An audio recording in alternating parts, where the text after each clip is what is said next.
નમસ્કાર દર્શક મિત્રો, હું છું દર્શના જોશી. તમે જોઈ રહ્યા છો લોકસામના ન્યૂઝ. તો જોઈએ આજના સમાચાર સુરતથી અમારા રિપોર્ટર નૈતિક રેશમવાળા સાથે. સુરતમાંથી એક ચોંકાવનારી ખબર સામે આવી છે, જ્યાં પાંડેસરા વિસ્તારમાંથી ઝડપાયેલા આશરે 1400 કિલો શંકાસ્પદ પનીરના સેમ્પલનો લેબ રિપોર્ટ આજે જાહેર થયો છે.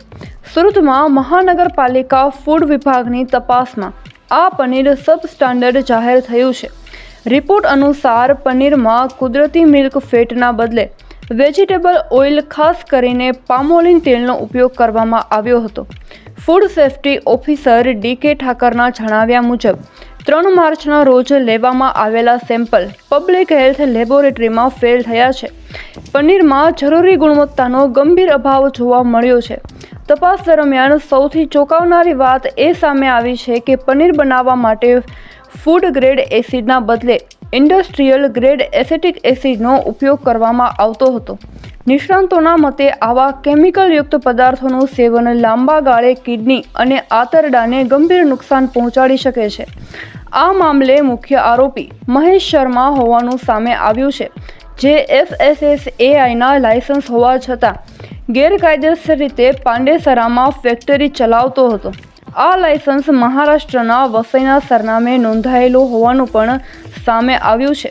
તપાસમાં ખુલ્યું છે કે આ પનીર વાસ્તવમાં એનાલોગ પનીર હતું, જે દૂધથી નહીં પરંતુ પામોલિન તેલ, પાવડર અને પાણીના મિશ્રણથી બનાવવામાં આવતું હતું.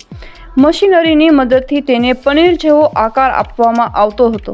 મહત્વની વાત એ છે કે બજારમાં જ્યાં શુદ્ધ પનીરનો ભાવ 400 થી 450 રૂપિયા હોય છે, ત્યાં આ નકલી પનીર માત્ર 180 થી 220 રૂપિયામાં વેચવામાં આવતું હતું. એસઓજી દ્વારા દરોડા દરમિયાન 28 લાખ રૂપિયાથી વધુ મશીનરી પણ જપ્ત કરવામાં આવી છે. આરોપી છેલ્લા 2 વર્ષથી આ ગેરકાયદેસર નેટવર્ક ચલાવી રહ્યો હતો અને દરરોજ આશરે 400 કિલો નકલી પનીર શહેરમાં સપ્લાય કરતો હતો.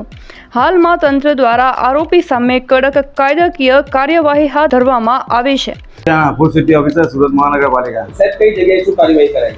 તારીખ 3/3/2026ના રોજ અત્રેના એસએમસીના ફૂડ સેફ્ટી ઓફિસર અને એસઓજીની સંયુક્ત કામગીરી અંતર્ગત ઠેકાણો ભીડભંજન પાંડેસરા ખાતે શંકાસ્પદ પનીર બનાવવાની ફરિયાદના અનુસંધાનમાં અમે અહીંથી ગયા હતા. કેટલા કિલો પનીર ત્યાંથી ઝડપાયો હતો? 1400 કિલો જેટલો પનીરનો જથ્થો સીઝ કરવામાં આવેલો છે. સાહેબ, નમૂનો લીધા હતા અને રિપોર્ટ આવ્યો છે, શું આવ્યું છે? જે પનીરનો નમૂનો લેવામાં આવેલો હતો તે પનીર સબસ્ટાન્ડર્ડ જાહેર હોય, ત્યાં ફેટ, SNF અને પ્રોટીનનું પ્રમાણ જે ધારાધોરણ હોય એ નિયત માત્રામાં ન હોવાના કારણે સબસ્ટાન્ડર્ડ છે. જેથી FSSAI રૂલ્સ એન્ડ રેગ્યુલેશન મુજબ એની અંતર્ગત સંસ્થા અને ઇસમો વિરુદ્ધ કાર્યવાહી કરવામાં આવશે. તો ફરી મળીશું એક નવા સમાચાર સાથે. ત્યાં સુધી જોતા રહો લોકસામના ન્યૂઝ.